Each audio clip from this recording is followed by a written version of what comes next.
I would like to share with the music industry my strong belief that there is a lot of hope, a lot of value, a lot of growth, a lot of talent, even more importantly, that are still very popular with hundreds of millions of consumers in expanding territories. Do you still see a future for the CD, the physical product? Certainly the answer is yes. Because I believe that still for many years people will buy physical products from shelves in Tesco's and in Carrefour's and in Walmart's, and I think lots of people here understand there is a very large segment of consumers, a very wide population that will still buy physical products. But we also understand that there is a decline, as there has been a decline in other physical products at other times in the industry. This decline means we are trying to organize a migration, and when you have a migration, you have people wondering what are the next steps. But coming back to your question, I believe there will be sales of physical products still for many years. And moving forward, looking at digital formats, downloads to PC versus mobile, where do you see the real business taking place? I think when we look forward, I would say we believe this transition is not like the one before, where you went from analog to digital physical products, and everybody agreed after a couple of years to what would be the format. I believe there will be a variety of business models. As there are today so many devices available to consumers that come from various areas of equipment. Some come from the TV, some come from the PC, some come from the telephone. All of them are trying to be consumer friendly with music. Some of them today are carried over the internet, some of them are carried over cellular networks, and I also believe that for consumers it is more and more important to have mobility. I am a great believer of mobility. So I believe in the future, and of course it is very difficult to quantify what it means, but there will be a big part of downloads that will be done through internet networks and others through cellular networks. But they are converging more and more, as we see here. You know, now I guess 3G is a success, and there is a lot of technology available, and we see there is a big burst in mobile internet. Mobile is going towards not only voice, not only text messaging, but also internet access and television, which are probably the two next great things for mobile. And this means that more and more the cell phone will be a very important music device, just as MP3s today are important music devices. Big news broke summer 2007 when Universal Music Group bought Sanctuary Group. It was an interesting purchase because it bought into a company which had an existing 360-degree model. I'm wondering, how do you see that reflecting the model of Universal Music in future?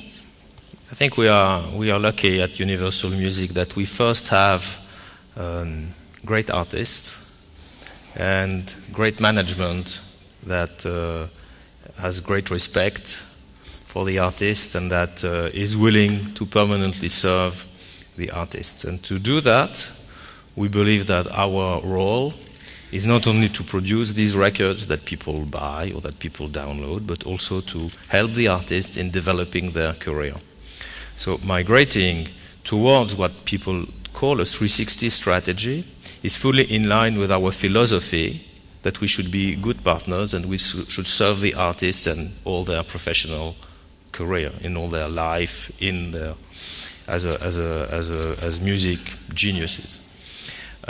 So what we have done is that as we have this strategy, we have implemented two very important steps over the last year or so.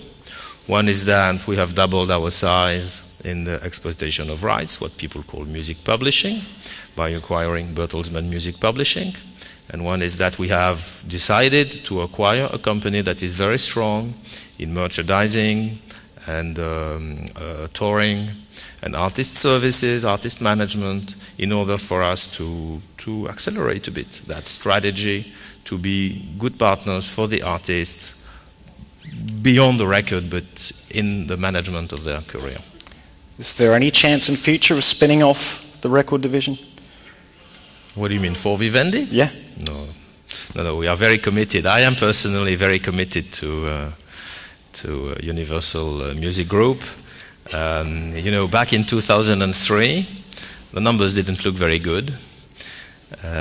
We didn't really know whether we should go digital or fight the internet as only a vehicle for piracy, and we obviously made the right decision, which is to innovate and to use the internet in our favor instead of fighting it. We are still fighting illegitimate downloads, obviously, but we are trying to innovate.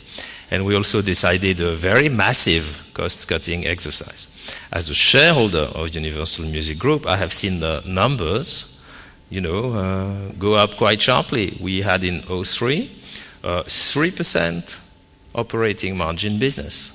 We have today a 12% operating margin business. So we do have a lot of satisfaction in being the long-term shareholder of Universal Music Group, and we're very committed to it.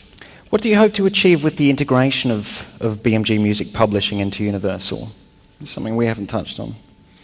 I think we need to make sure that we really have all it takes, the content and the rights, that we become a very global and very wide-reaching music entertainment business, and having a market share in the record, in the physical and the record part, of the production part of the music, that was double that of the management of the rights and exploitation of the rights, we believed was not the right thing. And I said that for many years. I said I thought there would be some opportunities back in, I think in 2004, that we could make some investment in the music publishing area, and we did, in fact, acquire Bertelsmann Music Publishing, and we are very happy with that acquisition, which is now fully integrated into Universal Music Publishing.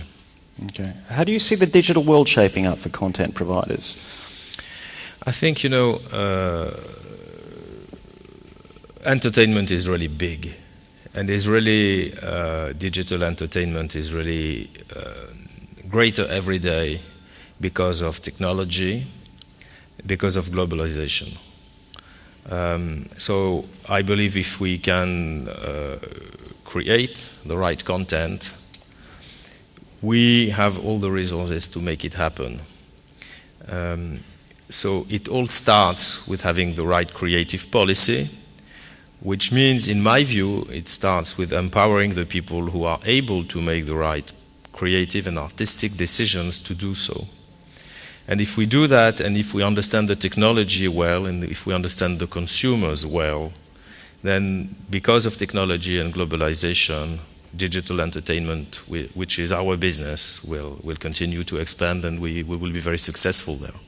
Having a lot of knowledge about technology, because we also have big digital platforms serving millions of consumers in several countries in the world, I think is very helpful to help us really understand what it takes to go from creation to consumers. And I think this is why Vivendi's model is a good one.